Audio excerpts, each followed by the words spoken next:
All right, go ahead. Thank you, Jeremiah. Hey, Jeremiah, we're hearing about this big defensive line. How beneficial is it for you guys and kind of the rest of the defense to have these big guys up front?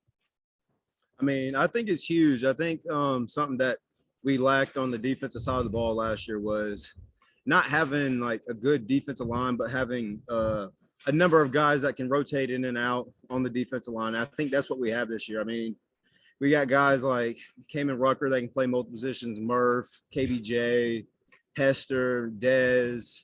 I mean, there's so many guys that we can rotate around the defensive line to help take snaps off a couple to take help snaps off of guys, because I think the games that we ended up losing last year, I think our D line got a little bit tired in the fourth quarter, and I think this year we're going to be able to rotate, and it's going to help our defense a lot.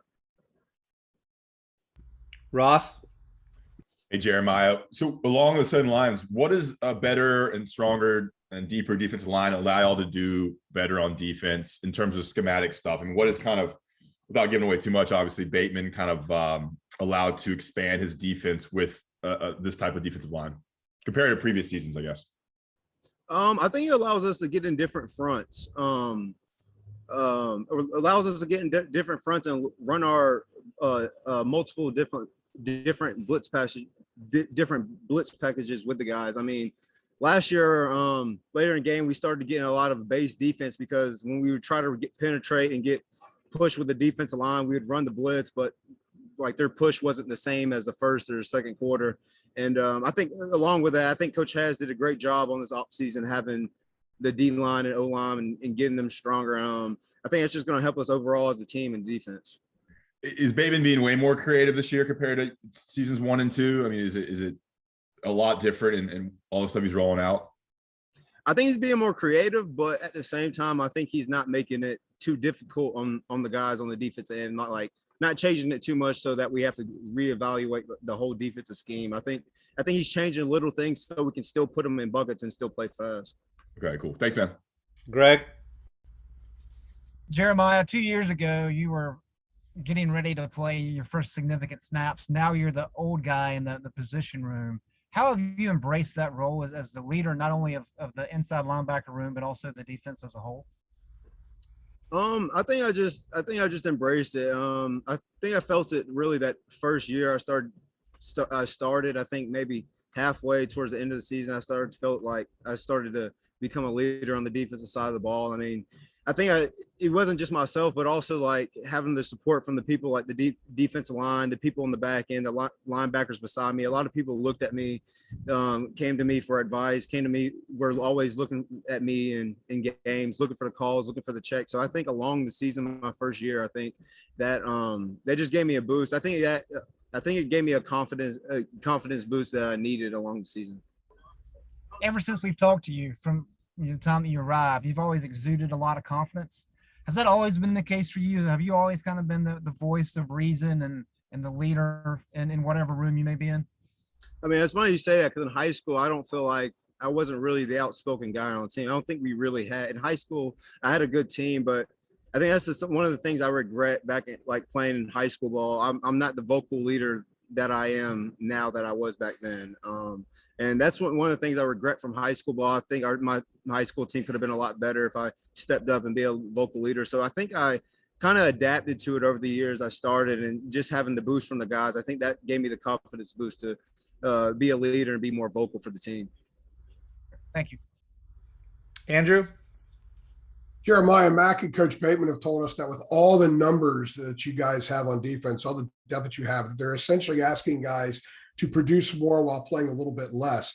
That can be kind of tricky for some guys that have played a ton before. How have you seen the group embrace that request, that demand by the staff?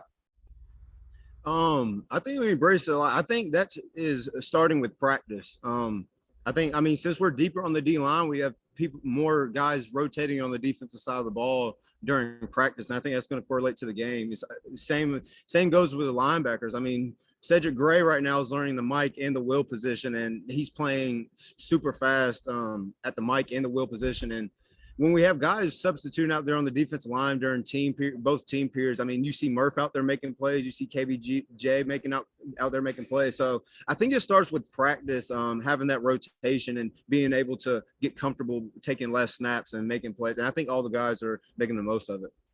You mentioned Cedric, and Coach Thigpen talked about Cedric as well. How have you seen him grow? He said he's super fast, maybe the second fastest guy out there at linebacker. How else have you seen Cedric grow to the point where he can be trusted if he's put into duty to play a lot of snaps in the game? I think he's just become a lot more comfortable at position. I think the Mike and the Will playing the Mike and the Will possession actually helped him because I think he's starting to learn more, not just about like what the Will has to do, but playing the Mike position, you start to understand like what other guys have to do, the nickel position, the safety, and then you're always set in the front. So you're really starting to understand your front and where your leverage and where your help is. So I think that just said so much throughout this camp, throughout the spring. And I think him learning like what other people have to do, the defensive line and the safeties, I think that helped him get more vocal. And I mean, I think he's taken huge steps since last year. Thank you. CL? Hey, Jeremiah, when did you kind of start getting into the minutia, like starting to love the minutia of understanding schemes and where you fit in it? Coach Thigpen just kind of hinted that, you know, even saying that you and Sam talk a lot about scheming and things of that nature.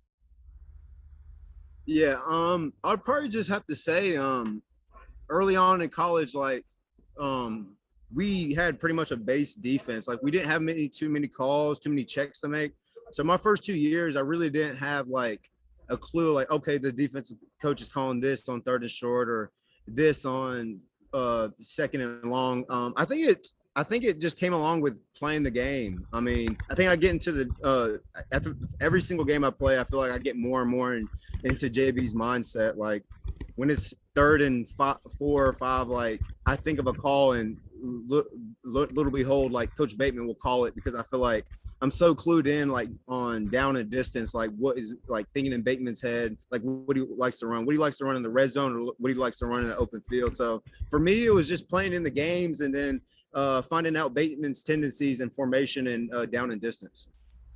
Are you at a point too where you may suggest something to him? Like, you know, do you have that kind of relationship where you can say, hey, well, if they come with this package or whatever, what if we do this?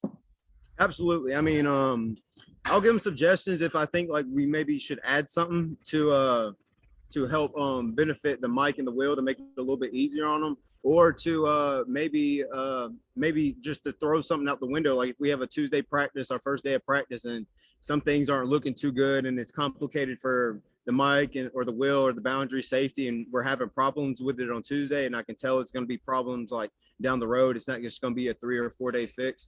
I'll go to him on Tuesday after practice and be like, I'm not too sure about this call. Like, I mean, there's a lot of moving parts in this call. There's a lot of checks, not just for me, but for the Will and the boundary and the free safety. And I feel like that could be a problem on Saturday or Friday nights. And he listens and he understands, and we usually make that adjustment by Wednesday. All right, thank you. All right, anybody else for Jeremiah before we let him go? All right, Jeremiah, thank